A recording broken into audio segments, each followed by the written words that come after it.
How did you arrive at Mr. Wayne's foster care? My parents were high-wire aerialists, trapeze artists with Haley's Circus. Mob boss Tony Zocco had them killed because Pop Halley wouldn't pay for protection. It happened right here in the Gotham City limits. A lot of people saw it happen, Bruce among them. Mr. Wayne took you in not long after, correct? Your officers wouldn't let me stay with the only family I ever knew, and you found this to be a more or less stable home than the circus? As much as any, I imagine. Bruce gave me a home and a reason to go on when I didn't really have either anymore. It wasn't all fun and games though. You know, not just breakfast caviar and box seats at the World Series. Could you elaborate? I just mean that life's hard knocks didn't end when I came to live with Bruce. Interesting that you became a police officer, given who raised you. It's surprising that you're not an investment banker or a media baron. Bruce taught me right from wrong and an appreciation for justice. You never found it more than a coincidence that his parents were also murdered? I guess only in that he knew what it was like to lose one's mother and father so young. I know he didn't want me to grow up like he did. Like Jason Todd also? Maybe. I didn't really know Jason all that well. I had left home by then, solo flights and all that. Was Mr. Wayne a good father to you? He wasn't my father. He never tried to be, but he was the closest thing to one and taught me how to be a good man. That's all I need, Mr. Grayson. If you could, send in Mr. Pennyworth. Sorry.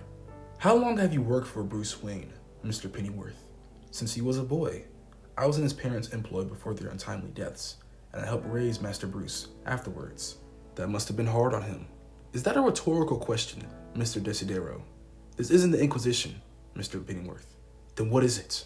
Were you ever concerned with the welfare of the children in Bruce Wayne's care? Enough. I find your insinuations offensive. Mr. Pennyworth, please. Those boys were as much in my care as in Master Bruce's, and I am just as responsible for their fates as he. Mr. Pennyworth,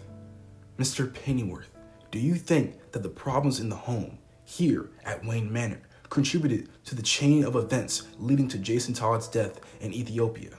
Mr. Desidero, you've undoubtedly committed to memory the sordid details of Master Jason's unfortunate upbringing. He was a child who lived on the streets and stole to survive. In point of fact, he came to our care only after attempting to steal the tires right off Master Wayne's favorite automobile.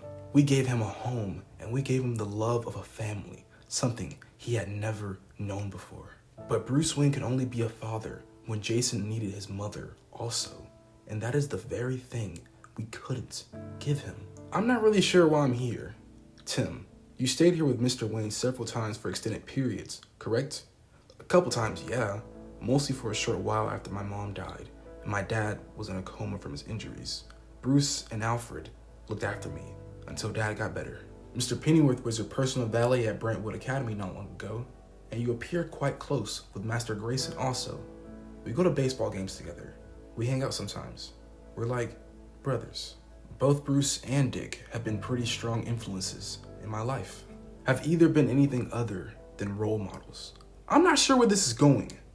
What do you think I mean, Tim? Hey, Bruce is here. I'm ready for you now, Mr. Desidero. Let me guess. Baseball games with the boys got out of hand? Skiing, actually. French Alps. I zigged when I should have zagged and slalomed off a Mongol face first into a tree full of icicles. Can we begin? What would you like to talk about? I want you to talk about what went wrong with Jason Todd. I'm sure you already know. I need to hear it from you, Mr. Wayne. For the record, I bit off more than I could chew. I thought I could take the pain in Jason's heart and replace it with something better. I thought I could give him a reason to turn his life around. But he missed his mother. Yes, my own mother was shot to death in front of me. I'm very sorry, but Jason's mother was alive. She abandoned him, but she was alive. And perhaps that's why I didn't do more to stop him from scouring the Middle East to find her, because of the hope that she is alive. But because you wanted to give him hope in the face of hopelessness. I wanted what any father wants for his son. Hope, happiness, a future of never wanting or regretting something he could never have again.